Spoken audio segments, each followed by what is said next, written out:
Hello students. आज की इस वीडियो में मैं आपको बताऊंगा हरियाणा बोर्ड क्लास 9 नैतिक शिक्षा पाठ नंबर 7 गणित गौरव ब्रह्मगुप्त। तो इनके जो है इस चैप्टर के क्वेश्चन आंसर इस वीडियो में करने वाले हैं। चलो शुरू करते हैं और साथ में मैं आपको इंपॉर्टेंट क्वेश्चंस भी बताऊंगा, जो काम के क्वेश्चन रहेंगे टेक्सचुअल से, वो भी मैं आपको बताते चलूंगा। शुरू करते हैं वीडियो को। मैं हूं अजय और आप देख रहे हैं CCL क्लास। लेकिन वीडियो शुरू करने से पहले बता दूं, अगर आपको नैतिक शिक्षा क्लास 9 की किसी भी चैप्टर के explanation, question answer, important question की वीडियो देखनी है, डिस्क्रिप्शन में प्लेलिस्ट का लिंक आपको मिल जाएगा, वहां से देख लेना। और अगर आपको जो है सारी चीज़ें लिखी हुई चाहिए तो वेबसाइट है cclchapter.com। गूगल पे जाके सर्च करना, वहां पर सारा सॉल्यूशन लिखा हुआ आपको मिल जाएगा। अब शुरू करते हैं क्वेश्चंस को। पहला प्रश्न है हमारे पास में, महान गणितज्ञ ब्रह्मगुप्त का जन्म कब और कहाँ हुआ था?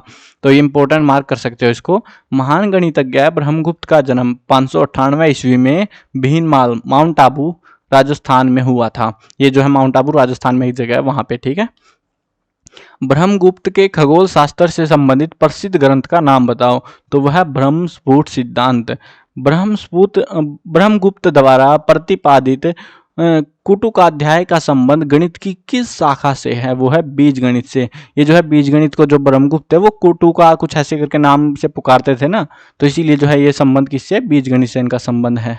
ब्रह्मगुप्त कृत खंड खाद्य का मुख्य विषय क्या है? जो ये दो ग्रंथ लिखे थे उन्होंने, है ना, तो दूसरा जो है ग्रंथ है हमारा वो है खंड खाद्य। तो इसका संबंध किस विषय से, क्या किसके बारे में है? इस ग्रंथ में विशेषकर अंतर्वेशन और समतल त्रिकोणमिति एवं गोलीय त्रिकोणीयमिति दोनों में जया और कोटिज्या के नियम उपलब्ध हैं। यहाँ पे जो है डायगोनल वगैरह निकालने के रूल्स हमको बताए गए हैं पूरे। ब्रह्मस्फुट सिद्धांत और खंड खाद्य का अरबी भाषा में अनुवाद किन ग्रंथों के रूप में किया गया? इसको इंपॉर्टेंट मार्क कर सकते हो आप। तो इसको जो है दो ग्रंथ थे ना, एक ब्रह्मस्फुट वाला, एक खंड खाद्य वाला। तो ब्रह्मस्फुट को सिंध हिंद और दूसरे वाले को जो है अलठ अरकंद नाम से इन ग्रंथों को अरबी भाषा में अनुवादित कर दिया गया था। ब्रह्मगुप्त का गणित के क्षेत्र में क्या योगदान है? ब्रह्मगुप्त का सबसे महत्वपूर्ण योगदान, इंपॉर्टेंट मार्क कर लो वैसे इसको। ब्रह्मगुप्त का सबसे महत्वपूर्ण योगदान चक्रीय चतुर्भुज पर है। उन्होंने बताया कि चक्रीय चतुर्भुज के विकर्ण परस्पर लंबवत होते हैं।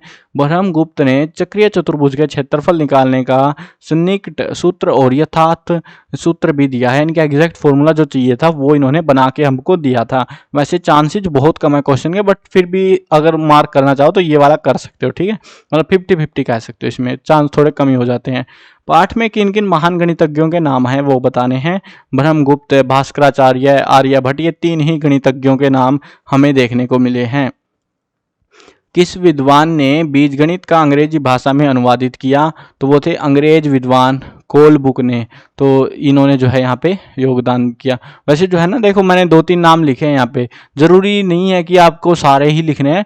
इन्होंने बोला था पाठ में किन किन महान गणितज्ञों के, मैंने सिर्फ भारत वालों के लिखे हैं। जो अंग्रेजी आए थे, अंग्रेजी भी थे ना बहुत सारे, जैसे कोलबुक आया, फिर उसके बाद में एक और आया था 1688 के आसपास। कई सारे और भी फालतू के नाम थे, बट हमने 2-3 लिखे हैं, सफिशियंट आपके लिए। ठीक है, एग्जाम में नहीं आएगा ये क्वेश्चन, ऐसे क्वेश्चन एग्जाम में नहीं आते, तो इसका ध्यान रखना तुम। ठीक है, कहीं तुम सोचो कि सर और भी थे बहुत सारे तो वो भी लिख देते हैं साथ में, तो कई सारे नाम आप खुद से भी लिख सकते हो। जितने नाम है सभी मैथमेटिक्स से रिलेटेड आए हुए हैं यहाँ पे। ब्रह्मगुप्त प्रमेय का सूत्र चार्ट पर लिखकर कक्षा में लगाइए। अब वो आपको करना है, क्योंकि कक्षा यहाँ पे तो है नहीं डिजिटल, तो आपको जो है वहां पर अपनी क्लास में चिपकाना हो तो भैया चिपका लेना, नहीं चिपकाना तो आप भी यही चिपका दो। ठीक है। आधुनिक भारत के 3 प्रतिष्ठित गणितज्ञों के चित्र इकट्ठे करके कक्षा कक्ष में लगाओ और उनके गणित संबंधी कार्यों की चर्चा कीजिए। देखो आपको जो है मैथमेटिशियन बहुत सारे हुए हैं, अब आपको जो लेटेस्ट है अभी के टाइम में जो अगर कोई है तो उनके बारे में पता लगाइए, इकट्ठे कीजिए उनके फोटो वोटो, और फिर उसको कक्षा में उसके बारे में चर्चा करनी है आपको। ये आपको खुद ही करना है। अगर मन कर रहा हो गणित के बारे में कुछ जानकारी निकालने का तो कर लेना, नहीं तो छोड़ दो ये क्वेश्चन। अब जो मैंने इंपॉर्टेंट मार्क करवाए ना आपके, वही करने क्वेश्चन। याद तो सिर्फ आपको फालतू के क्वेश्चन याद नहीं करने हैं, कहीं तुम सोचो कि सारे के सारे करके जाएंगे हम तो याद एग्जाम में। देखो आपके जो क्वेश्चन आएंगे वो 2-2 नंबर के आएंगे, 2 मार्क्स के। ठीक है, जो 1-1 वर्ड में जिनके आंसर है ना वो वाले छोड़ देना क्वेश्चन, उनकी जरूरत नहीं है, क्योंकि 2 नंबर में वो क्वेश्चन कभी नहीं पूछेंगे एग्जाम वाले। ठीक है, तो उस चीज को जो है आप स्किप कर सकते हो। कई सारे ऐसे ही क्वेश्चन थे, जैसे 10th 9th 8th 7 से ऊपर ही रहना आपको, ठीक है, छठे क्वेश्चन तक ही। अब यहाँ पर भी अगर देखो तो ये तीसरे वाला काट दो, इसमें से पूछेंगे नहीं, इस वाले को नहीं पूछेंगे, इस वाले को।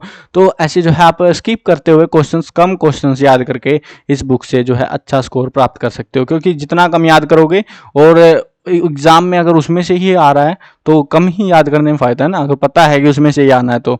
चलो मिलते हैं नई वीडियो में, बाय बाय।